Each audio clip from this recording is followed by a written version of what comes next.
Today, we're talking about an airline that isn't just flying high, it's found a secret formula to make billions, leaving everyone else in the dust. We're going to break down Delta's insane third-quarter performance. It's really a masterclass in strategy, and it shows you exactly how they're just pulling away from the pack while other airlines can barely stay afloat. All right, so let's get into it. The real story here is fascinating. Yeah, it's partly about those fancy premium seats, but there's a much bigger piece of the puzzle, a kind of hidden profit engine that has totally changed the game for them. Okay, first up, let's just look at the raw numbers. And seriously, the figures from Delta's last quarter are, well, they're pretty staggering. So get this. Delta pulled in a record-breaking $16.7 billion in revenue. That just blew past all the Wall Street expectations. We're not talking about a good quarter here. This was a historically great one. And it's not just revenue. Their earnings per share, which is really just a fancy way of measuring how profitable they are, absolutely crushed the forecasts. So what does that tell you?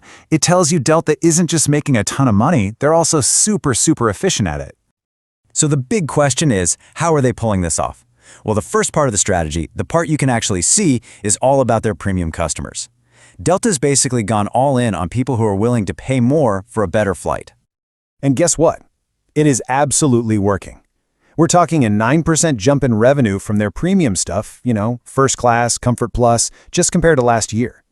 This wasn't a happy accident. This was a very deliberate move. And check this out. Those premium sales now make up a whopping 43% of all their passenger revenue. Think about that for a second.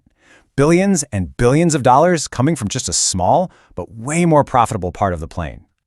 In fact, it's so significant that for the first time in Delta's entire 100-year history, those fancy seats up front are on track to make more money than the entire main cabin. And the craziest part? They're doing it a full year ahead of schedule. But look, that whole premium strategy, that's really only half the story. It's the part they want you to see. Now, let's pull back the curtain and look at the real secret weapon here, the thing that's truly powering this whole machine. So if it's not just about selling more expensive seats, what is it? What truly separates Delta from literally every other airline out there? What's that engine humming away behind the scenes? Well, the answer isn't some newfangled plane or a cool new route to an exotic destination. Nope. It's something way more profitable and a heck of a lot more reliable than the crazy up and down business of actually selling plane tickets. Okay, get ready for this number. In just 1 quarter, 3 months, this single partnership pumped $2 billion into Delta's bank account. And no, that's not a typo. $2 billion. You guessed it, it's their co-branded credit card with American Express. That is the secret profit engine driving this entire company. You could almost argue they're becoming as much of a credit card loyalty company as they are an airline. And this is not some little side hustle, okay? It's a financial powerhouse. The way it works is actually pretty simple. Delta sells its SkyMiles to Amex for a profit, then Amex uses those miles to reward its cardholders.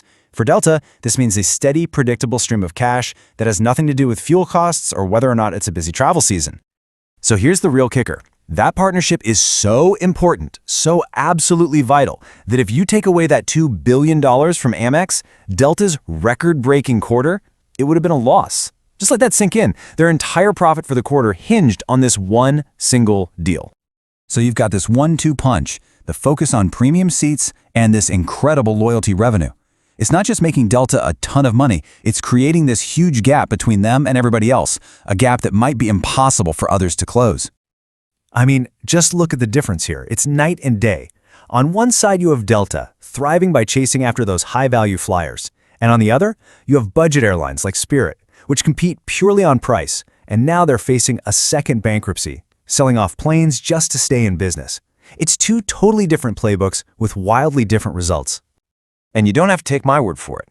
Listen to Delta's CEO. He basically said they expect Delta by itself to pull in 60% of the entire industry's profits this year. It really is becoming a story of Delta, and then there's everyone else. So, they've clearly locked in a winning formula. But what's next? What does the future look like for Delta? And maybe the bigger question is, what does this all mean for the future of flying for the rest of us? Well, no surprise here. Delta is predicting a really strong finish to the year. They're looking to generate up to $4 billion in what's called free cash flow. That's basically the cash they have left over after paying for everything. It's a huge pile of money they can use to invest in the future or pay down debt. And they are definitely putting that cash to good use. I mean, check out this shopping list.